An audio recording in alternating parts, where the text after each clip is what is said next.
आज जकरा नाम पे जकरा आयोजन में हमने गायल बन जा, जकरा रिसेप्शन पार्टी में हमने गायल बन जाओ, लड़का और लड़की, वो दोनों लोग के ढेर सारा आशीर्वाद दिल से पूरा कलाकार की तरफ से वो ताली बजा के रउरा सब आशीर्वाद देती, उनके चलते हमने गायल बन जा। और ज्यादा कुछ ना हो, बस अपने कहब कि गार्जियन सहित जितना भी हमसे बड़े स्टेज पे बैठल बनी चाहिए, हमारा से छोटा बुका के आशीर्वाद के बड़ा बकर पैर छू के प्रणाम। और डिम्पल जी एक सेकंड आइए। बेटा तो हर जगह नाम करता है, बेटा तो हर गांव का नाम करता है, बेटा इंजीनियर होता है, डॉक्टर होता है, हीरो होता है, जो भी होता है। पहली बार एक बेटी ने अपने धरती का नाम किया है, ताली बजा के आशीर्वाद दी इस लड़की को। बेटा तो बहुत नाम करता है, एक बेटी भी ऐसी हुई जिसने आज पूरे भोजपुरी इंडस्ट्री को उतार कर रख दिया अपने गांव में। और इसके लिए डिम्पल आपकी मेहनत, आपका वैसा मेहनत जो पूरे इंडिया नहीं इंडिया के बाहर आपका नाम है। और पहली बार अपने गांव में एक बेटी नहीं एक बेटा के तौर पे आपने मेहनत किया है, और इसके लिए ताली बजा के आप लोग आशीर्वाद दीजिए।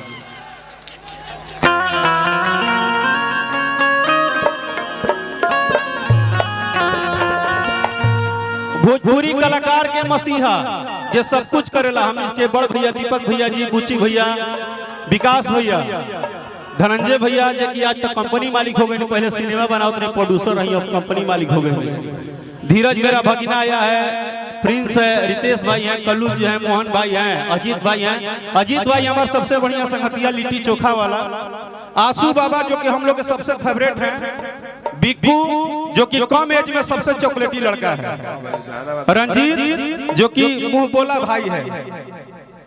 मेरा भाई यादव भाई जो कि सबसे बड़ा गीतकार है। और सभी लोग के आशीर्वाद के बीच हमारे जैसा एक छोटा लड़का जो कि गाता है, कभी गाने आता है, कभी नहीं आता है, फिर भी कोशिश करते हैं कि कुछ गा के आप लोग का मनोरंजन कर। ज्यादा ना बुझाए, कोनो स्टार्टअप लागल ना, कोनो प्रकार के आज तक स्टार्टअप हमरा को भइल ना। अतना बुझाला कि गीत गौना ही अपना हिसाब से करे के चाहिए, अपना मिजाज में करे के चाहिए। धन्यवाद छोटू बाबा, पूरा टीम जेकरा से ना जाने हम कितना कम उम्र से राम के घर रह के खा पी के सियान भइनी।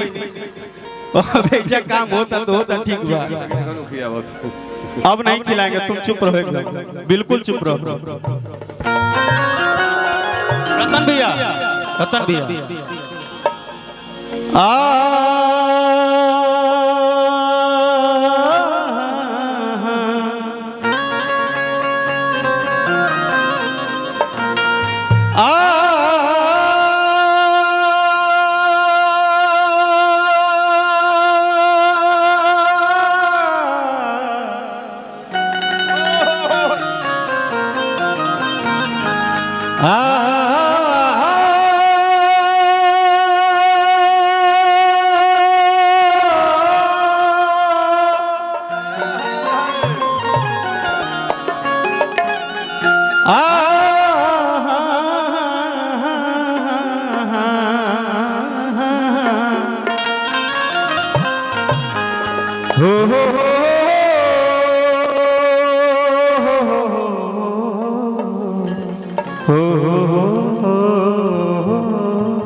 कलाकारी कहीं भी आई, रवि रंजन भैया ना बदल ले। भरत शर्मा, विष्णु ओझा, मनोज तिवारी, न जाने कितना पीढ़ी बदल गया, लेकिन रवि रंजन भैया नहीं बदले। आपका आशीर्वाद, आपका प्यार, आपका अनाउंसिंग और आपका बल, यही हम लोग का ताकत है।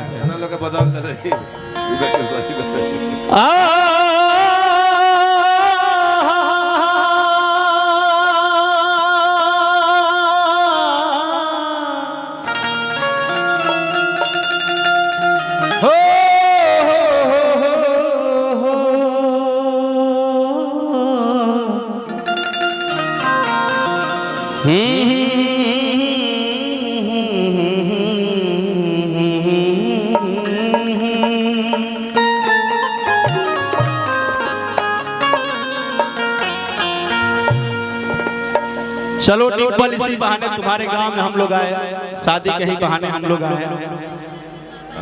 आपकी भी शादी होगा, हम लोग आएंगे। कल्लू बोला है कि आपके घर में लड़का भी होगा तो हम लोग आएंगे।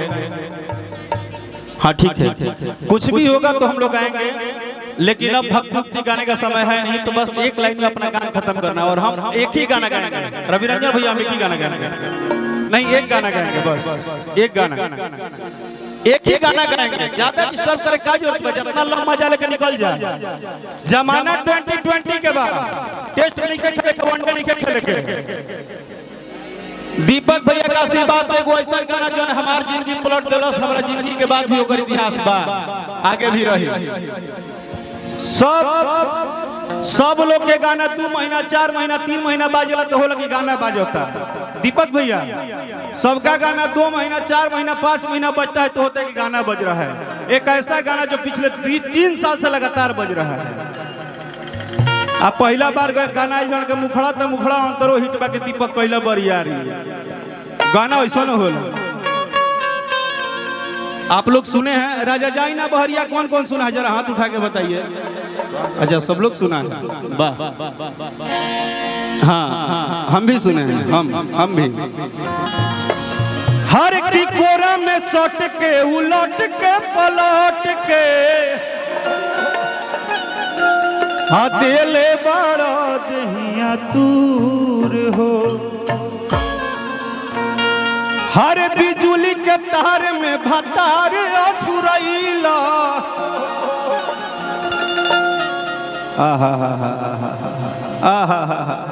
लड़का हवा के साफ चोखा हवा। ये लड़का जो सामने चिल्ला रहा है, लग रहा है कि लड़का नहीं है, साफ चोखा है, साफ पगला गया। कि कोरा में सट के उलट के पलट के अकेले बड़ा दहिया दूर हो। अब हम डांस करेंगे तो फिर भागना मत, इसलिए तुम हट जाओ, नहीं तो हम पगला देंगे। अभी पैसा मत दो, अभी हटो। ओहो oh my God, you R this in the पैसा इन द बगली, you R this खोसिंग, I am दिस खोसिंग। अरे बाप, हमनी के गार्जियन भोजपुरी इंडस्ट्री के शेर शाह शहंशाह है। देखिए मैं माल दे दिए भैया, कलकत्ता में अवार्ड बनू, पैसा बचा के रखा। अब मजा लीजिएगा आप लोग, हाँ चाहे ना बोलिए, मजा लेना है पक्का। अभी तक जो हुआ वो भुला जाइए, अब राकेश मिश्रा स्टाइल में आना है पक्का। हाला करके बताइए, पक्का आना है। अब सुनिए, यहाँ से आधा जियो है और यहाँ से आधा एयरटेल, यहाँ से आधा जियो है, यहाँ से आधा एयरटेल, और बीच में जवानी जोन हल्का भैलू हो गई पूरा फेल। अब इधर आते हैं कि कोरा में सट के उलट के पलट के हदेले बड़ा दहिया दूर हो। क्या बोले, क्या बोले? लगता है जी मिस हो गया। एक बार हाथ आप लोग उठाइए तो जियो वाले, जरा पूरा हाथ उठाइए। कि कोरा में सट के उलट के पलट के अकेले बड़ा दहिया दूर हो। हर बिजुली के तार में भतार अझुरैला, मने मने कैला मजबूर हो। कि बेरी बेरी छुई जानी हमारा पमुई राजा। बाप रे बाप, बुझा कि चटनी चाटता रहा है ना। अब ठंडा नहीं लगा कि बेरी बेरी छुई जानी हमारा पमुई राजा। जैकेट खोल दो, जैकेट खोल दो।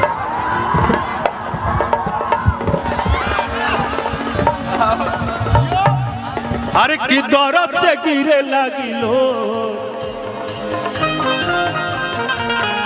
ऐसे थोड़े होता है। बलिया में है ना, आप बलिया में हैं, बलिया में है यार, बलिया बागी मरद जौन लगा दल सागी, ना केहुआई बा ना केहुआई, केहू के कबो न सोझे लागी। ई बलिया हो, बलिया वाला स्टाइल में आवा। आए हाय, अरे जा सलमान खान लागत तर कितना ऊपर चढ़ गई। और तनी चढ़ जा, और चढ़, और चढ़, और चढ़, और चढ़। अब कहाँ चढ़ब साली भी रे। हर की कोरा में सौट के उलट के पलट के दिल बड़ा दहिया दूर हो।